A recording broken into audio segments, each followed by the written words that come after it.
Halo teman-teman, kembali lagi bersama saya Aldo Gilbert Nasu. Di saat ini saya akan membahas tentang cara kerja hard disk dan SSD. Sulit dipercaya bahwa semua foto, video, musik, pesan, dan aplikasi kamu dapat disimpan di tempat yang sangat kecil. Dan bagi kebanyakan dari kita, masih menjadi misteri bagaimana begitu banyak informasi dapat masuk ke dalam ruang yang begitu kecil. Nah, dalam video kali ini akan dijelaskan bagaimana sih cara kerja hard disk dan SSD. Simak videonya sampai akhir ya.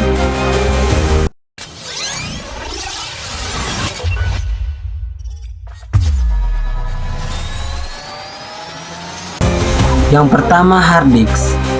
Hard disk atau hard disk drive adalah perangkat penyimpanan data pada komputer yang berfungsi menyimpan sistem operasi, aplikasi, dan file seperti dokumen, foto, dan video.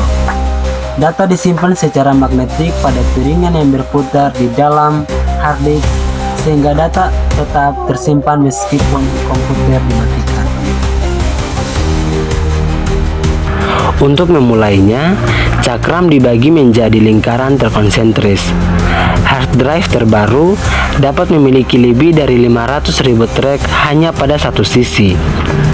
Track-track ini kemudian dibagi menjadi beberapa sektor, dan di setiap sektor terdapat zona preambel atau sinkronisasi yang memberitahu kepala pembaca kecepatan pasti cakram yang berputar dan panjang setiap bit data. Bagian berikutnya dari sektor tersebut adalah alamat yang membantu kepala pembaca mengetahui track dan sektor mana yang saat ini diposisikannya. Kita memiliki data aktual yang disimpan biasanya 4 KB data per sektor. Berikutnya adalah area untuk kode koreksi kesalahan yang digunakan untuk memverifikasi bahwa data yang disimpan dalam blok ditulis secara akurat dan dibaca dengan benar. Kemudian yang terakhir ada celah antara sektor ini dan sektor berikutnya yang memungkinkan kepala pembaca memiliki beberapa toleransi saat menulis konten blok. Bagaimana sih data ditulis dalam pembacaan? Penulisan data ke cakram dilakukan dengan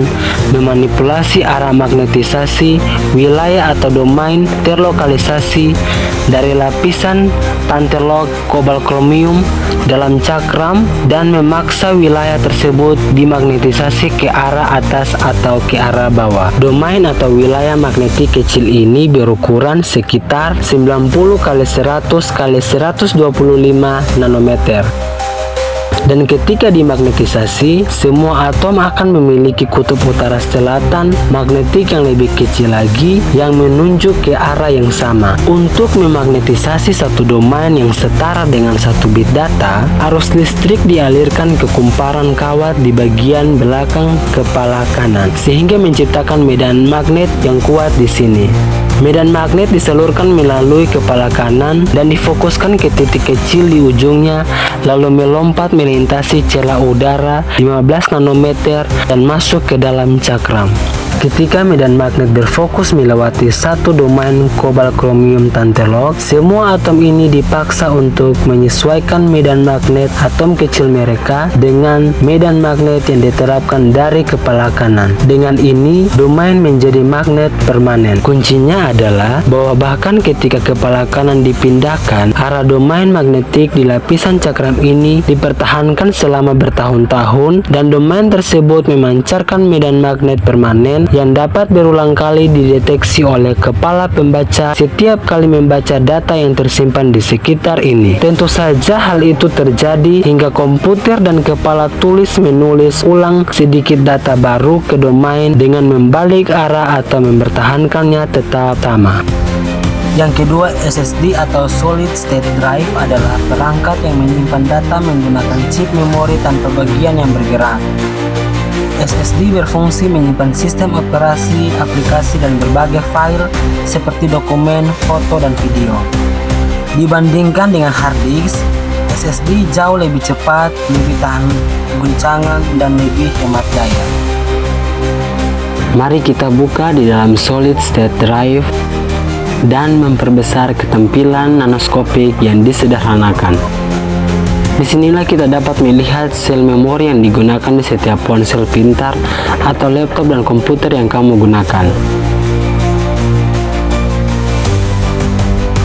Ini adalah unit dasar penyimpanan memori jangka panjang komputer dan disebut memori flash perangkap muatan. Jadi, bagaimana sih cara kerjanya?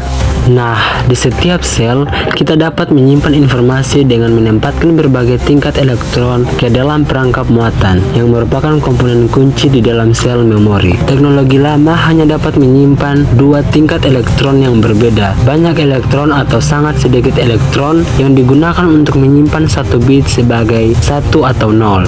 Namun, para insinyur telah mengembangkan kemampuan yang lebih canggih untuk menjebak dan mengukur berbagai jumlah elektron atau muatan ke dalam perangkap muatan. Kebanyakan sel memori pada tahun 2020 dapat menampung 8 tingkat yang berbeda, tetapi teknologi yang lebih baru dapat memiliki 16 tingkat elektron yang berbeda. Artinya, sebuah sel tunggal sebaliknya hanya menampung 1 bit karena banyak elektron atau tidak ada elektron sama sekali. Sekarang kini dapat menampung 3 bit atau lebih. Contohnya, kita gunakan 3 bit saja. Jadi dalam sel ini, jika kita hanya memiliki sedikit elektron, maka nilainya akan menjadi 111. Sementara beberapa elektron diterapkan sebagai 110 dan banyaknya elektron diberi nilai 000. Ada 8 tingkat yang berbeda untuk semua jumlah muatan elektron yang dapat diatur pada perangkap muatan kita. Kunci dari perangkap muatan adalah bahwa perangkap tersebut dirancang khusus sehingga setelah diisi dengan elektron, perangkap ini dapat menahan elektron tersebut selama puluhan tahun. Seperti itulah cara informasi disimpan atau ditulis ke solid state drive. Dan untuk membaca informasinya, tingkat muatan diukur dan jumlah muatan pada perangkap muatan tidak berubah. Akan tetapi, untuk menghapus isi sel memori, semua muatan elektron dikeluarkan secara paksa dari perangkap muatan, mengembalikannya ke level terendah yaitu 111 dan tidak meninggalkan muatan elektron berlebih. 8 tingkat elektron yang berbeda ditempatkan pada perangkap muatan untuk menyimpan 3 bit informasi. Sel memori perangkap muatan ini ditumpuk menjadi rangkaian setinggi 10 sel yang diduplikasi menjadi halaman yang berisi 32 rangkaian dalam satu baris. Selanjutnya, halaman-halaman string tersebut diduplikasi hingga kita memiliki blok sedalam 6 baris. Di sini kita menampilkan 2 blok. Dengan melakukan perkalian cepat, kita menemukan bahwa ada 3840 sel memori di sini yang mampu menyimpan total 11.520 bit. Dengan setiap pixel dalam gambar, kita memerlukan 24 bit, berarti kita dapat menyimpan 480 pixel atau sebanyak ini dari keseluruhan gambar kita. Artinya, kamu memerlukan sekitar 25.000 kali ukuran tata letak ini untuk menyimpan konten dari satu gambar ini.